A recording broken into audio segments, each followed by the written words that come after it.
নরসিংদীতে শিল্প কারখানার বজ্র ও দূষিত পানির কারণে উর্বরতা হারাচ্ছে ফসলি জমি। প্রতিনিয়ত ফসলি জমিতে শিল্প কারখানার দূষিত পানি ছাড়া হলেও পরিবেশ অধিদপ্তরের কোনো পদক্ষেপ নেই বলে অভিযোগ স্থানীয়দের। যদিও তদন্ত করে ব্যবস্থা নেওয়ার আশ্বাস দিয়েছে পরিবেশ অধিদপ্তর। নরসিংদী প্রতিনিধি সিদ্দিকুর রহমান ইমনের পাঠানো তথ্যচিত্রে বিস্তারিত জানাচ্ছেন আরভি ইসলাম হিমু। ড্রাইং কারখানার কেমিক্যাল মিশ্রিত পানি কোনো ধরনের পরিশোধ ছাড়াই বেরিয়ে আসছে অবাধে। তারপর ছোট বড় নালার মাধ্যমে সেটি এসে জমছে ফসলের মাঠে।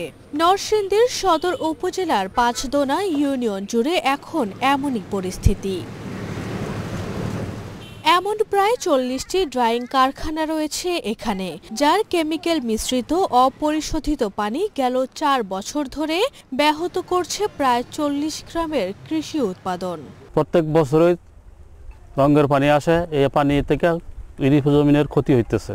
এর থেকে আমাদের জমিনে ফসল হইতেছে না। খারাপ জলের কারণে, বিষাক্ত জলের কারণে বা পানির কারণে আমাদের এখানে কৃষি ফসল আমরা করতে পারি না। নদীতে মনে হয় যে একটা সাপ গুইল আসলো, সেটা বাঁচতে পারে না, মারা যায়। আমরা জমিনে মাছ ধরতাম, মাছটা ধরতারি না, আমরা রঙের পানির ভয়ে আমরা বাইর থাকতারি না। এই ডাইঙ্গের পানিয়ে হাজার হাজার সম্পত্তি আমার নষ্ট হইতেছে। ডাইঙ্গের পানিয়ে আমি কোনো ফসল করতে পারতেছি না। শিল্প প্রতিষ্ঠানে ইটিপির বাধ্যবাধকতা থাকলেও বেশিরভাগ কারখানাই মানছে না এই নিয়ম। এই বিষয়ে অভিযোগের ভিত্তিতে ব্যবস্থা নেওয়ার কথা জানিয়েছেন পরিবেশ অধিদপ্তর।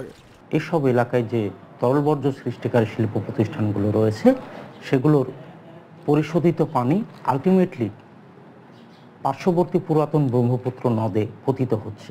অভিযোগের ভিত্তিতে শুধু নয়, আমাদের যে নিয়মিত মনিটরিং হয়, সেই মনিটরিংয়ের ক্ষেত্রেও আমরা যদি কোনো ইন্ডাস্ট্রিয়ালিস্টের ইটিপি আছে কিন্তু ইটিপিটি ফাংশনাল নয়, এরকম যদি আমাদের কাছে প্রতীয়মান হয়, তাহলে আমরা তার বিরুদ্ধে আইনানুগ ব্যবস্থা গ্রহণ করব।